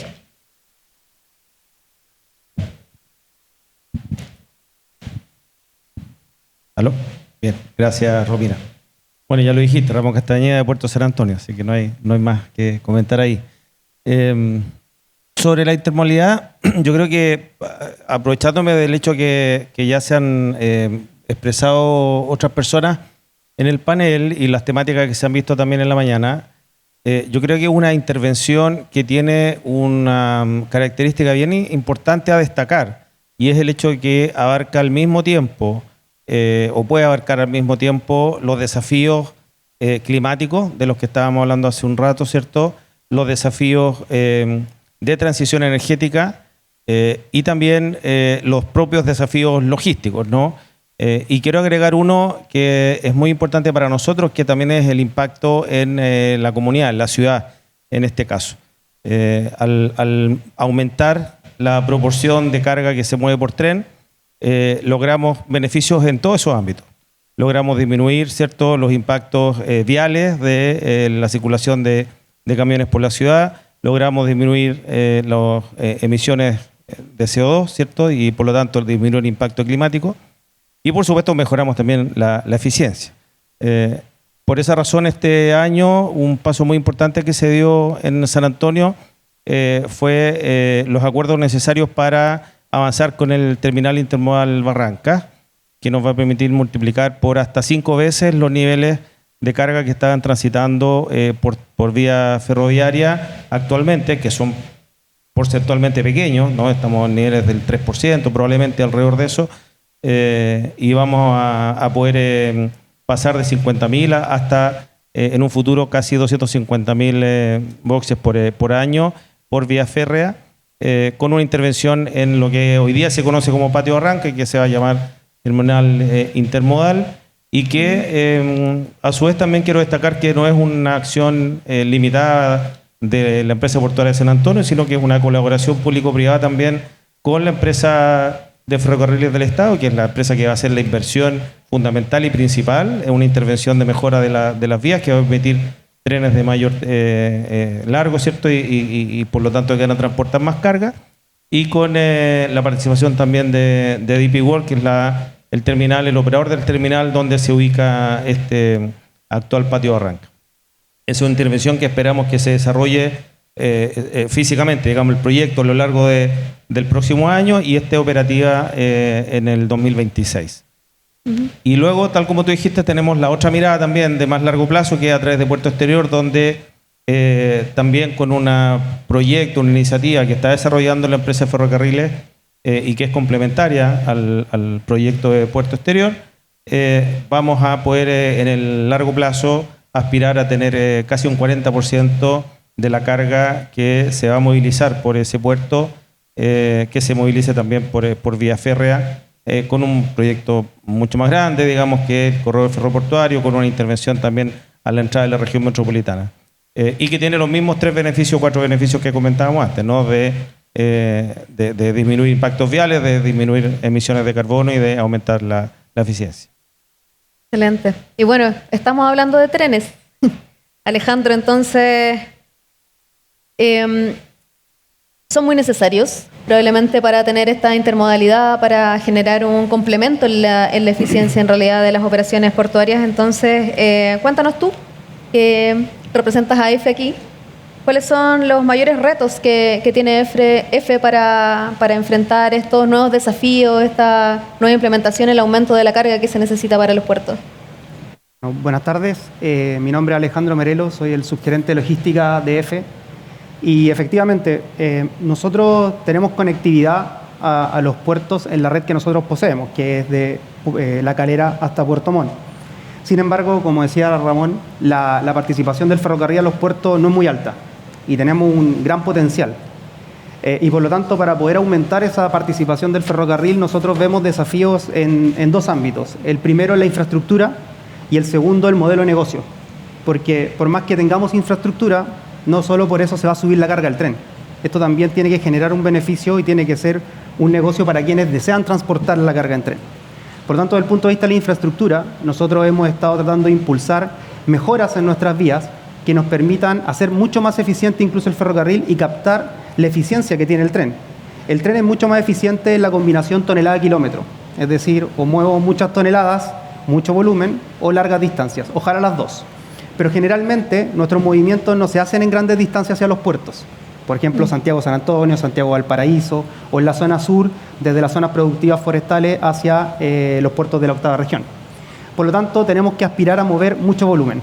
Y para mover más volumen, lo que queremos obviamente es mover más trenes y mover trenes más largos o con mayor capacidad. En línea con eso, comentó muy bien Ramón, el proyecto del corredor ferroportuario que estamos viendo a San Antonio, donde esperamos mover trenes de 1.200 metros con doble estiba. Y también el terminal intermodal Barrancas, que como ha comentado Ramón, es un proyecto que se enfoca en mejorar la punta portuaria, también nos implica mejoras en la vía. Nosotros vamos a construir nuevos desvíos de cruzamiento que nos permite movilizar trenes en lugar de hoy día, que son 460 metros a 600 metros, y también a implementar nuevos sistemas de movilización de trenes que nos permita mover más trenes. Por lo tanto, estamos trabajando en la infraestructura que nos permita aumentar las eficiencias del ferrocarril. Y por otro lado, desde el punto de vista del modelo de negocio, nosotros como EFE, el 31 de diciembre de este año, finaliza el contrato de acceso a la vía férrea. El modelo de negocio de carga de EFE, a grandes rasgos, significa que nosotros somos el dueño de la infraestructura y son empresas privadas las que transportan la carga sobre nuestras vías y nos pagan por utilizarla. Ese contrato, que hoy día está firmado con 2 empresas, son 2 empresas las que participan, FEPAS y Transap, finaliza el 31 de diciembre de este año. Y nosotros estamos en pleno desarrollo y a puertas de ya sociabilizar el nuevo contrato de acceso a la vía ferroviaria, que implica un nuevo modelo de negocio. Este nuevo modelo de negocio lo que busca es bajar las barreras de entrada a este sistema, porque nosotros queremos que ingresen más operadores, que permita aumentar la competencia y por lo tanto también ofrecer mejores tarifas a los usuarios del ferrocarril. Por lo tanto, que tengamos más competencia ferroviaria. Y por otro lado, también busca tener un uso eficiente en infraestructura, que permita aumentar el transporte y que también nos permita mejorar y mantener la continuidad operacional de nuestros servicios. El ferrocarril nosotros lo vemos como una de las principales soluciones a descongestionar las ciudades y también a descongestionar la entrada a los puertos, las ciudades puertos en sí. Pero tampoco podemos dejar de decir que tenemos que combinarnos con el camión. Hoy día nosotros somos una solución que requiere la intermodalidad.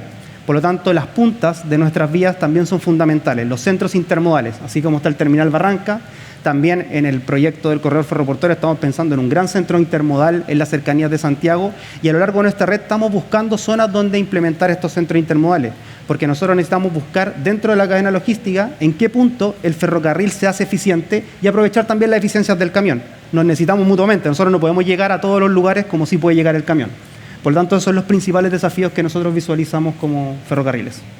Súper, gracias. Interesantes los datos también. Y bueno, estamos viendo hartas herramientas, tecnologías, trenes, varias iniciativas, pero probablemente para un Chile como Chile es necesario contar con algunas otras herramientas para asegurar la continuidad operacional. O sea, mezclando todo lo que estamos hablando, pero también necesitamos como algunas otras herramientas para enfrentar, por ejemplo, la resiliencia ante emergencia, los cambios climáticos y todo lo que pasa en Chile que sabemos. Entonces, en términos de mantenimiento predictivo, monitoreo, para que no se nos quede de lado este tipo de herramientas, Pedro, ¿qué tecnologías pueden ser claves para asegurar esta continuidad operacional y optimizando además las operaciones, los costos? ¿Recomendaciones existen de esas para estos desafíos? Bien, gracias Robina por la pregunta. Bueno, mi nombre es Pedro Oliva, ya les decía, soy director de tecnología en Option, una consultora de tecnología de origen chileno. Y yo también, algunos spoilers también tiraba en la presentación anterior, ¿cierto? Se habla hace algunos años de la industria 4.0 o la nueva revolución industrial, ¿cierto? Que tiene que ver con cómo se digitalizan, automatizan o robotizan también las plantas industriales o los procesos de producción. Y en la misma línea también se habla hoy día de la logística 4.0, que recoge un poco la misma filosofía, ¿cierto? Pero tratando de apuntar a la automatización y digitalización de los procesos logísticos. Y en esa línea yo creo que parte fundamental es tener datos, ¿sí? Entonces la sensorización yo creo que es uno de los componentes esenciales hoy día.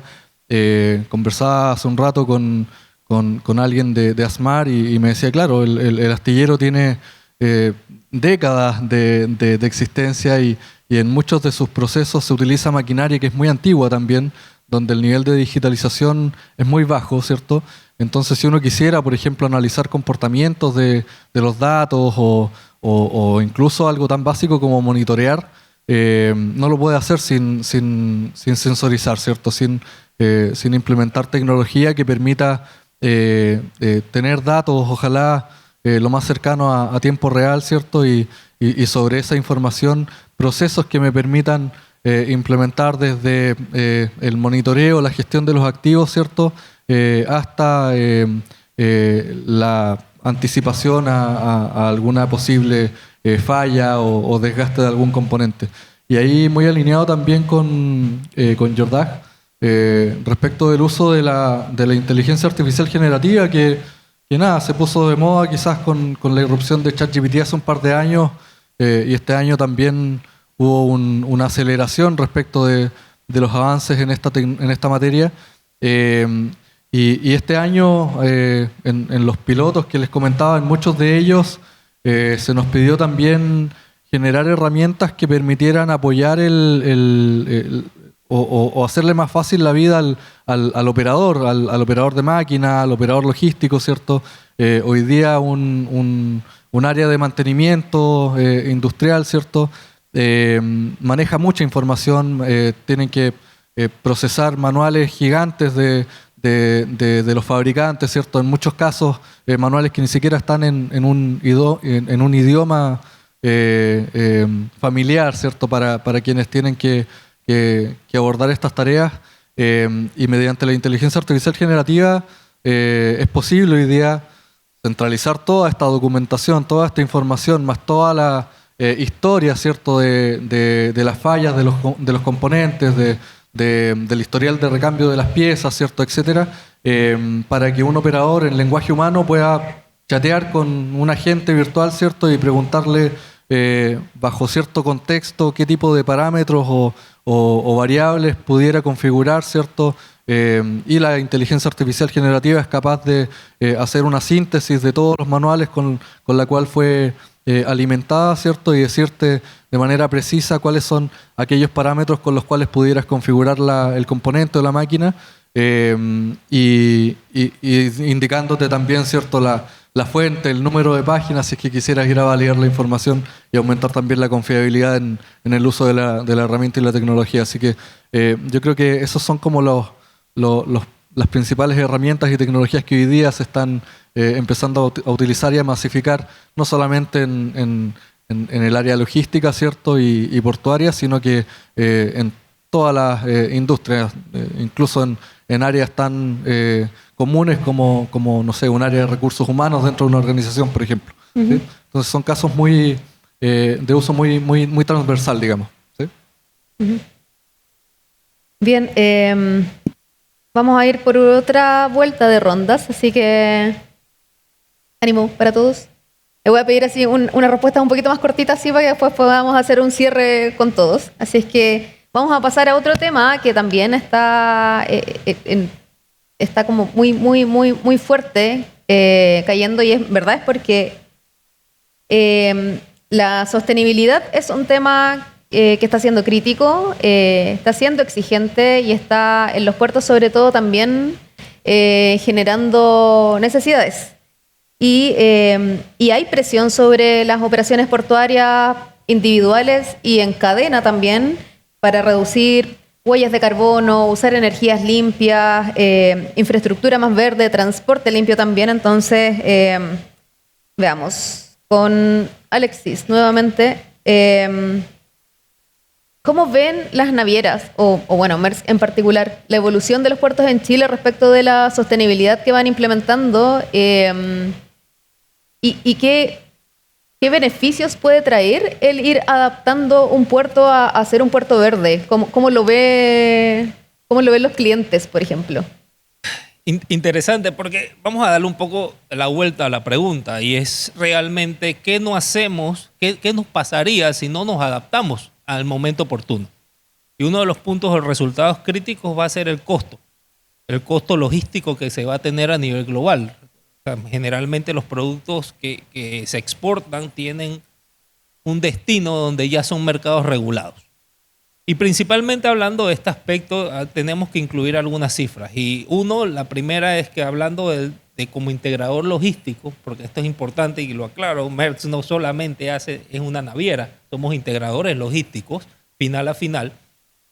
Uno de los puntos más críticos que analizamos es que el 12% de las emisiones globales viene relacionada del aspecto logístico, incluyendo el transporte marítimo, que es un 3%. Entonces estamos hablando de un gran componente de algunos actores que estamos presentes, el sector portuario, el sector de warehousing, el sector particularmente de ferrocarril y el transporte terrestre rodado. Entonces hablamos de una cifra global que tiene un impacto en las emisiones, y no estamos hablando de material particulado o reducciones, sino unas metas a nivel global que vienen particularmente en el net zero descarbonización, que incluso en Chile tenemos también esa estrategia hacia el 2050. Los retos y desafíos que se ven es tener la tecnología y la infraestructura a tiempo. En materia de transporte marítimo, el combustible que se necesita en tiempo oportuno, que no lo tiene, otro puerto lo va a tener. Eso pasa mucho hacia el lado, por ejemplo, norte, particularmente de desarrollo portuario. 2, la infraestructura adecuada para hacer esa conectividad. Por ejemplo, hablábamos del aspecto del crecimiento del transporte ferroviario, es cómo ese crecimiento va también a adaptarse a nuevas tecnologías de biocombustible, de electrificación, de tendencias que vayan, digamos, hacia esa transformación de valor agregado. Tercer punto, el tema del transporte rodado. Muy importante, las nuevas tecnologías van hacia 2 o 3 tipos de combustible a corto plazo que necesitan una alta adaptación en materia de infraestructura. Por ejemplo, electrificación. Ayer visitaba a diferentes proveedores donde están hablando de flotas de 100, 200, 300 camiones. ¿Sabes cuánto necesita por lo menos una infraestructura portuaria en materia de electrificación? Estamos hablando casi de la energía que consume una ciudad. ¿Estamos listos o qué tenemos que hacer para avanzar hacia ese lugar? Y principalmente la interconexión. ¿El por qué? Para cerrar, el cliente final y los mercados a los cuales exportamos ya tienen un interés particular en lo que es la reducción de las emisiones y hacia el camino de net zero.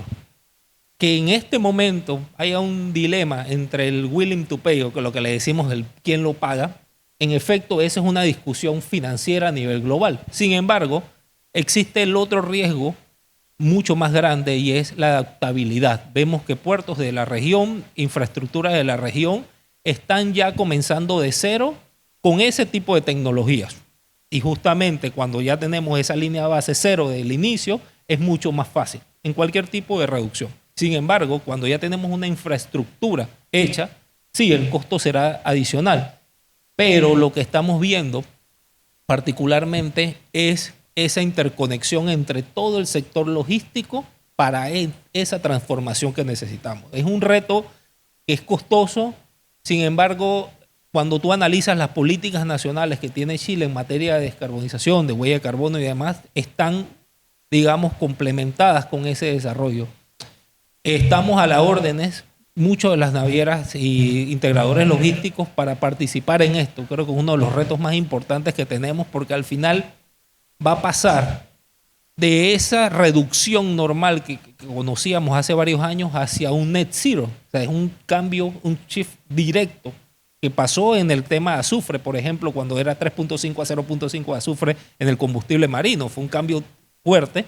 Esto también va a ser un cambio fuerte y va a ser necesario la interacción de todos. Por ejemplo, cómo facilitamos esa transición, cómo ayudamos a esos proveedores de ese servicio, a esa transformación también desde el punto de vista de educación y capacitación. Un sector transporte terrestre que cambias de diésel a un tema eléctrico totalmente, pero también en materias de incentivos que no necesariamente son financieros. Alguien mencionó aquí el tema de la tecnología y cómo reducen los tiempos, el tema de Valparaíso, cómo tienen una zona especial.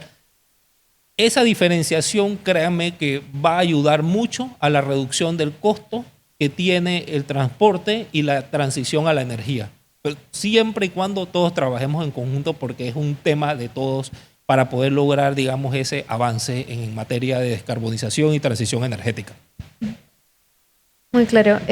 Y Pedro, ¿cómo ayudamos entonces a que los actores tengan estas herramientas? ¿Cuáles son los posibles sistemas de monitoreo o de medición?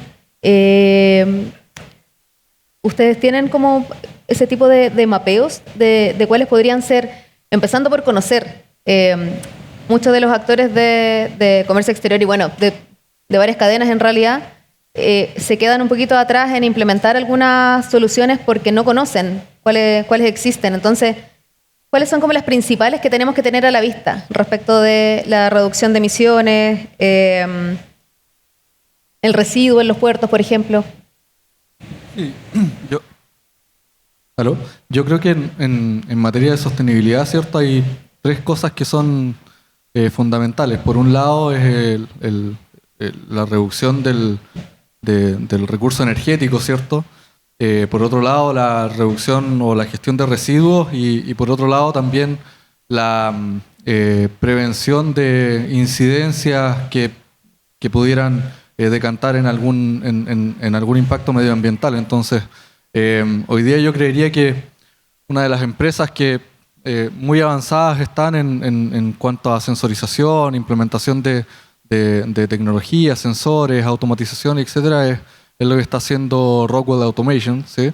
Ellos tienen, hoy día nosotros trabajamos mucho con ellos porque son los que tienen, son sensorizadas las plantas o los distintos procesos industriales. Entonces, por supuesto que hay distintas tecnologías para poder hacer análisis del recurso hídrico, ¿cierto? Para poder analizar emisiones, pero también está la cabeza de los ingenieros, ¿cierto? Que por ahí se plantean hipótesis para poder ver de qué manera pudiéramos ser más eficientes en el uso, por ejemplo, de la energía. Hoy día yo les hablaba de que trabajamos mucho con mineras dentro del proceso de producción del cobre.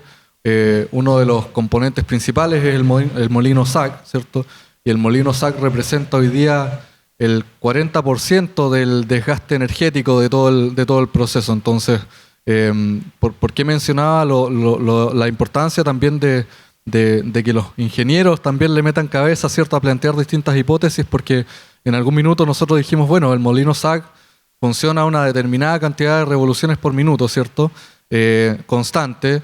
Y por ahí decíamos, bueno, pero el mineral, la roca, tiene distintos niveles de dureza, tiene distintos niveles de tamaño, ¿cierto?, de calidad granulométrica, etcétera. Entonces, ¿por qué el molino tiene que funcionar a las mismas RPM? ¿Cómo puedo de alguna manera anticiparme, ¿cierto?, hacer análisis de dureza del mineral antes de que pase por el molino para poder generar ajustes en las RPM?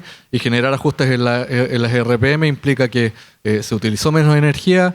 En el caso del molino SAC utilizan electricidad para funcionar, pero en muchos casos también la energía eléctrica es generada por el uso de combustibles. Entonces indirectamente también le pega al uso de combustible, y con eso, bueno, redujiste también la cantidad de emisiones. Entonces, creería yo que hay distintos tipos de tecnología dependiendo del caso de uso que tú te quieras plantear, ¿sí?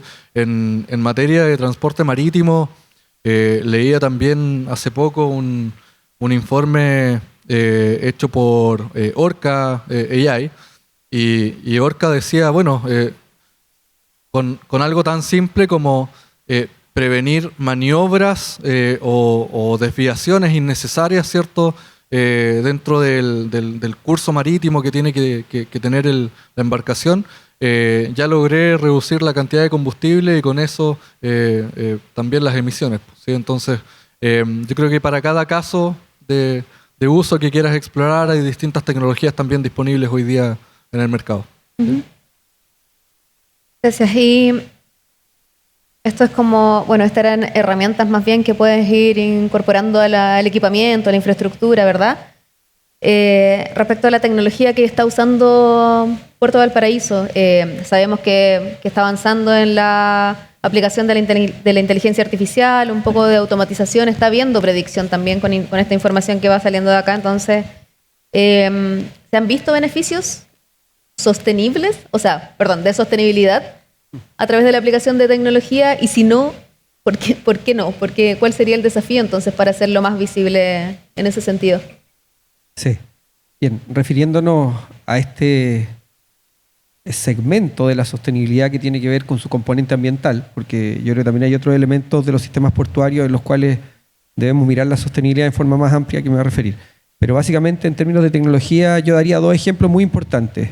Primero, el disminuir cualquier acumulación innecesaria de vehículos, una fila, una congestión, claramente disminuye emisiones y por lo tanto llevar, por ejemplo, en el caso particular de Valparaíso, las filas a cero, las congestiones en los accesos a cero, ha permitido liberar flujos importantes de emisiones de efecto invernadero, bajándolas en un 11% solo con implementación de tecnología en esos sectores. En segundo lugar, a través de tecnología nosotros estamos fomentando un concepto que hemos denominado carga combinada, es decir, que un vehículo que viene a dejar una unidad de exportación enseguida, en el mismo viaje y en el mismo momento, se lleve una unidad de importación. Eso no es fácil, porque significa coordinar en forma previa, no solamente ese mercado de un señor que está vendiendo un flete de importación y el otro que está adquiriendo un flete de importación, sino también coordinar con la diversidad de actores del sistema portuario que esas cosas ocurran y ocurran en el mismo momento. Nosotros hemos aumentado en un porcentaje importante las cargas combinadas, llevándolas de 15 unidades a 1.500 unidades a través de la implementación de Siloport 3.0, y eso ha permitido bajar, midiéndolo, en este caso en efecto de emisiones, más de 1 millón de kilos de huella de carbono. Entonces, la tecnología también nos permite abordar esas dimensiones y mejorar las coordinaciones entre la diversidad de actores de la cadena, y lo decíamos antes, yo creo que esto es infinito. Hay muchos elementos por mejorar, hay muchos grandes desafíos. En las temporadas altas, donde el sistema portuario se ve enfrentado a un volumen importante de carga, en este caso, por ejemplo, en el ámbito hortofrutícola, los sistemas no son capaces de soportar con la cantidad de enchufes para contenedores reefer que tienen todo el sistema. Y por lo tanto, ¿cómo se han aumentado históricamente? A través de poner generadores que son a combustión, a petróleo. Hoy día, nosotros ayer teníamos una reunión muy importante donde estamos viendo en un periodo de tiempo que va desde hoy hasta el término de la concesión actual y después, desde el 2030 al 2060, cuáles van a ser las demandas por energía para lograr un sistema 100% electrificado en base a fuentes renovables. Y eso implica desafíos, y aquí se dijo, un sistema portuario puede consumir 1/3 de la energía de una ciudad. Eso es un gran desafío. Y si uno a eso le suma, por ejemplo, la posibilidad de conectar también las naves para que sus fuentes de emisión, cuando la nave está atracada en puerto, tenga la posibilidad de conectarse, es una demanda también aún más grande. Entonces, el desafío es muy grande en ese ámbito de la sostenibilidad, pero yo diría además que no olvidemos también que la sostenibilidad tiene otras dimensiones, como son la relación de los puertos con las ciudades, el que los puertos son sistemas complejos, no solo en el ámbito de la transferencia de carga, sino también en el turismo, en el acceso al borde costero y en las otras dimensiones de la sostenibilidad que nos obligan a estar mirándolas a efectos de que estos sistemas perduren en el tiempo, y eso es un desafío, diría, para todos los sistemas como el nuestro. Sí, es cierto. Son varios más los desafíos si es que vemos la sostenibilidad en todos sus ámbitos. Pero bueno, estábamos enfocándonos un poquito en esto que es más desde la sustentabilidad y dejando de lado un poquito ese tema, pero pensando en que estas soluciones, estos logros, se abarcan a través de la implementación de tecnología. Me gustaría abarcar un poco el tema de los usuarios, los colaboradores, el capital humano, para que no se quede fuera este tema, porque en verdad también es muy importante y un desafío grande en la evolución de los puertos. Así es que, bueno, también conocemos este tema porque ha sido como ampliamente publicado. Sabemos que el puerto de San Antonio y su comunidad logística, Colsa, están implementando su PCS, y eso va a significar, como le significó a Valparaíso y como va significando cada vez que se implementa algún sistema, algunas adaptaciones de las operaciones como se hacen actualmente. Van a haber cambios, hay que hacer como algunas capacitaciones, por ejemplo, en el cómo se llevan estas actividades. Y entonces me gustaría preguntarte, Ramón, ¿cuál es el desafío que ven en estos posibles cambios haciendo la implementación y sin generar alguna resistencia entre los usuarios que van a ser parte del PCS, de esta implementación? Bien. Gracias, Romina. Mira, es interesante poder compartir esto porque nosotros estamos trabajando en 3 iniciativas simultáneamente. Una de ellas es el Port Community System, ya lo explicó Franco, así que no voy a profundizar, solo quiero enfatizar en un número que a nosotros nos ayuda a dimensionar el tamaño del desafío, pero al mismo tiempo de la oportunidad que esto representa, a propósito del tema de datos que comentó en su presentación Pedro. Un millón de boxes, mover 1 millón de boxes significa 65 millones de movimientos de información que van a circular desde una parte de la cadena logística a otra, y incluyendo, por supuesto, los terminales, los organismos públicos, nosotros mismos como puertos, los receptores de la carga, etcétera, el transporte. Entonces, efectivamente, por supuesto, eso tiene un montón de beneficios que ya se explicaron, pero yo quiero enfatizar el hecho de que ese proyecto no está avanzando en aislado, no está avanzando solo, sino que está avanzando en combinación también con algo que tú mencionaste al pasar, que es una instalación de lo que por ahora es un regulador de frecuencia, ¿cierto?, del ingreso de camiones al puerto, que se instaló en la parte alta de San Antonio y que está conectado con los terminales. Y al mismo tiempo un proyecto que esperamos empezar a desarrollar, estamos desarrollándolo, pero empezar a construir el próximo año, que es un centro de control portuario y que aspira en el futuro a ser un Vessel Traffic System que va a permitir, ¿cierto?, la coordinación en el mar, ¿no?, del tráfico marítimo. Y aquí recupero lo que decía Alexis sobre el end-to-end. O sea, aquí está, con estas 3 intervenciones estamos realmente abarcando el movimiento completo. Yo creo que cuando logramos explicar esto, involucrar a las personas y que participen en la elaboración de estas iniciativas, es el primer paso para el involucramiento y para generar también entusiasmo, ¿no? De decir, bueno, esto nos va a permitir a todos mejorar nuestra calidad de vida laboral, a todos nos va a permitir tener un impacto positivo en la actividad en la que desarrollamos, pero también en la comunidad a la que impactamos por nuestra operación industrial, digamos, en la ciudad. Y yo creo que eso efectivamente puede ser una muy buena razón para involucrarse. De hecho, esto también hay un entusiasmo, yo creo, nosotros somos muchos ingenieros en el proceso mismo, ¿ah? Y hemos visto eso también en las reuniones que se han hecho para definir la primera etapa que estamos desarrollando, que es el lado mar. Después el próximo año, el próximo año vamos a desarrollar el lado tierra, y ya el 2026 esperamos que el Port Community System de San Antonio esté 100% operativo y simultáneamente avanzando con estas otras 2 extremos, tanto la parte de Alto San Antonio con el flujo de llegada por ahora de exportación y también el Centro de Control Portuario para la coordinación marítima. Entonces el desafío que están abarcando ya es respecto de involucrar a los distintos actores, hacerlos parte de este proyecto que es más grande que solamente implementar tecnología, ¿verdad? Ellos han participado, o sea, todo el diseño que se hizo se identificaron 72 brechas de mejora en todos los procesos. Estos 65 millones de los que te hablaba, ¿cierto? Se identificaron 72 puntos de mejora que son los que se incorporaron en el diseño del sistema, ¿no? De manera que no nació de una cuestión, digamos, hecha solamente por un grupo de personas, sino que se involucraron todos estos actores que te mencionaba en la identificación de esas brechas y son esas las que se van a mejorar con el sistema. Yo creo que ese involucramiento desde el inicio, junto con los otros elementos de identificar y conocer los beneficios que va a tener el sistema, es lo que yo creo que crea el entusiasmo para sacarlo adelante. Claro. Y Ernesto, en el mismo sentido, ¿cómo van avanzando ustedes? Porque tienen un desafío un poquito mayor que es ir captando servicios, probablemente nuevos usuarios, nuevos clientes y a ellos también ir incluyéndolos en este nuevo sistema portuario de Coquimbo. ¿También van en la misma línea o han encontrado un poquito más de resistencia? ¿Tienen algún desafío en ir abarcando? Porque también tienen que respaldar todas las operaciones a través de tecnología, que también es lo que están avanzando. ¿Cómo van viendo este tema de adaptación, por ejemplo?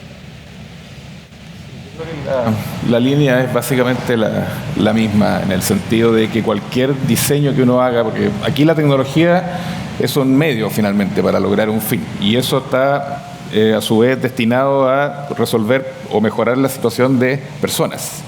Así que las personas son un actor clave en cualquier diseño de este tipo, y cuando uno habla de transformación digital sabe que la solución tecnológica tiene que ir muy de la mano con el diseño del sistema, pero asociado a las necesidades de las personas. ¿Cómo las hacemos parte de ese diseño para que finalmente sean también parte de la solución?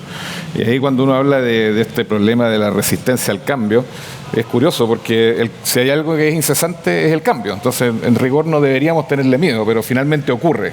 Pero por otro lado, si ese cambio, por ejemplo, consistiera en una muy buena oferta de algo, en cualquier cosa, uno le deja de tener miedo al cambio. Entonces, en realidad lo que uno le tiene miedo, creo yo, no es al cambio en sí mismo, sino que a los posibles efectos que puede tener ese cambio. ¿Cómo me puede afectar? ¿En qué manera me podría perjudicar? Por lo mismo, cuando uno hace parte a las personas del diseño de la solución final, se ayuda a ir despejando esos posibles temores que muchas veces pueden ser infundados, y a la inversa también uno puede ir recogiendo las visiones de las personas que también van a ser parte de esta solución y a irla incorporando al momento del diseño, cosa que cuando finalmente lo echemos a andar, esto ya sea conocido por todos, hayamos podido abordar de la mejor forma posible todas las posibles problemas y anticipar situaciones que podrían ocurrir, y de esa forma se reduce esta resistencia. Claro. Sí, súper de acuerdo en realidad. Sin embargo, para quitar un poco esta incertidumbre de ir ocupando tecnología, porque esto va más allá en el sentido de las operaciones, lo que ustedes nos cuentan, pero el hacer este cambio de las actividades que puede tener algún actor, colaborador, quien sea, transformando la operación que tiene ahora análoga, manual, en tecnología, genera también un poquito de resistencia. Entonces, ¿cuáles son las habilidades con las que deberían prepararse, por ejemplo, algunos de los actores para estar un poquito más seguros de utilizar tecnologías cuando estos cambios de las rutinas, de los roles que tienen, van pasando? La principal habilidad a remarcar es aprender a preguntar. Y ahí es fundamental el hacer buenas preguntas, y se ha desarrollado desde que comenzó la inteligencia generativa lo que es el prompt engineer, que es cómo yo le pregunto a la inteligencia artificial o cómo le pregunto a estas herramientas para poder obtener mejores respuestas. Entonces creo que es fundamental esa primera parte de entender cómo preguntar mejor para ir mejorando las respuestas, y hay un rol súper activo de las personas como usuarios de ir y tener esa curiosidad. Eso también involucra leer más, tener mayor conocimiento también de lo que está ocurriendo en el mundo, sobre todo en el mundo logístico. Todo lo que está ocurriendo, por ejemplo, en alguna guerra en algún lugar va a desencadenar un impacto en otro lado. Entonces, ese tipo de preguntas es súper importante poder hacérselas en lo que viene de inteligencia generativa sobre todo. Y en lo segundo, temas de ciberseguridad son súper importantes. Cada vez van a empezar a generarse más ataques, y es súper importante la habilidad de empezar a aprender más de cuáles posibles vulnerabilidades tienen mis sistemas. Y por último, mencionaría dos cosas que son ética. Hay cierta ética de las tecnologías que estamos utilizando y de las decisiones que la inteligencia artificial va a empezar a generar, que es importante tener en consideración. Por lo tanto, ahí hay un skill fundamental a incorporar, es cómo medimos esa ética, cómo aseguramos que la herramienta o las tecnologías no están tomando decisiones que finalmente van a dañar al ecosistema, van a dañar a las personas. Y por último, habilidades, skills de mantenimiento. Cada vez va a ser más necesario mantener sistemas más complejos, sistemas que tienen electrónica avanzada, que tienen microchips, que tienen mucho mayor complejidad en términos tecnológicos. Por lo tanto, ahí es muy importante el rol de mantenimiento. Creo que una de las pocas cosas que va a hacer un poco reemplazar el ser humano finalmente es poder mantener. Así que ahí, Romina, creo que tendríamos ese cierre de 4 skills que son claves. Bien, para terminar con F, porque bueno, si empezamos a avanzar en estos proyectos en la ampliación del tránsito, por ejemplo, hay que hacer nuevas gestiones también. Entonces el personal de F va a tener que tener capacidades probablemente técnicas, tecnológicas distintas. Así que ¿lo están abordando? ¿Es un desafío que estén teniendo a la vista? Sí, bueno, como les comentaba anteriormente, nosotros estamos buscando cómo captar las eficiencias del ferrocarril. Y obviamente para captar la eficiencia del ferrocarril, el ferrocarril también se tiene que modernizar. Nosotros este año como empresa cumplimos 140 años de historia, y por lo tanto tenemos muchos procesos y procedimientos que no están acorde a esa modernización del transporte, sobre todo de carga. Y por lo tanto el desarrollo portuario y así también el desarrollo de los posibles usuarios del ferrocarril, los operadores logísticos, los generadores de carga y también los operadores ferroviarios en sí, los porteadores, todos tenemos que trabajar en capacitar a nuestro personal de manera que se adapten a esta modernización. Y por lo tanto, así como yo les dije que estábamos trabajando en un nuevo modelo de carga, nuevo modelo de negocio, ese es un desafío, armarlo. Pero también el desafío que se nos viene ahora es implementarlo. Y para poder implementarlo, además de generar nuevos sistemas de monitoreo, nuevas formas de cómo eficientar la infraestructura, también se nos viene una componente muy importante de la gestión del cambio. De hecho, hoy día uno de los principales proyectos que tiene nuestra infraestructura es el proyecto de señalización virtual. Este proyecto es un proyecto que moderniza la movilización de los ferrocarriles en las zonas donde no circulan principalmente los pasajeros, que tienen unos sistemas de movilización mucho más robustos que donde circula la carga. Y por lo tanto, este sistema de movilización va a generar que cambien muchas cosas dentro de la forma de operar de ferrocarriles, tanto de la planificación del tráfico, desde la movilización en sí y desde la medición del uso de la vía y el monitoreo de la infraestructura.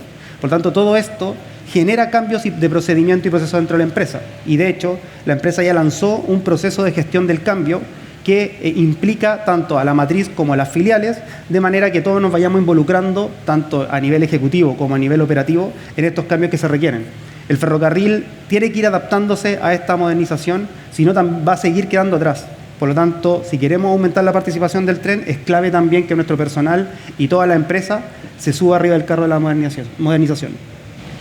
Súper, muchas gracias. Y bien, vamos terminando entonces, por acá hay como una alarma que nos está un poquito echando, pero para terminar, y las notitas que estuve sacando, los puertos del futuro tienen que involucrar, bueno, todo lo que habían dicho ustedes, pero en sí tienen que ser inteligentes, seguros, sostenibles, competitivos, adaptativos, sin olvidar el capital humano y sin olvidar ser integrales en todos estos aspectos. Así es que, para terminar, y agradeciéndole a todos la participación, quiero que digan una palabra en la cual enfocarse para avanzar en estos puertos del futuro, en estos desafíos.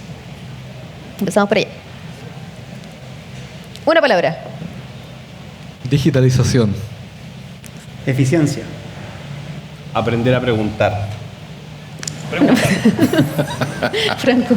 Coordinación. Coordinación dijo, si no se escuchó. Perdón, coordinación. Ernesto. Personas. Trabajo en equipo. Integración. Excelente. Yo igual quiero participar, así que voy a decir colaboración, para que no se olviden que está Conecta Logística. Y bueno, muchas gracias a todos por asistir y a los panelistas también por su respuesta. Muchísimas gracias. Le pedimos por favor que se pongan de pie para que saquemos una foto oficial mientras reciben este aplauso en gratitud por esta interesante conversación. Agradecemos a Romina Morales por la moderación de este panel y a sus integrantes, a Alexis Rodríguez, a Ramón Castañeda, a Ernesto Pibonca, a Franco Gandolfo, a Pedro Oliva, a Jordan Zuleta, a Alejandro Merelo y por supuesto una vez más a Romina Morales.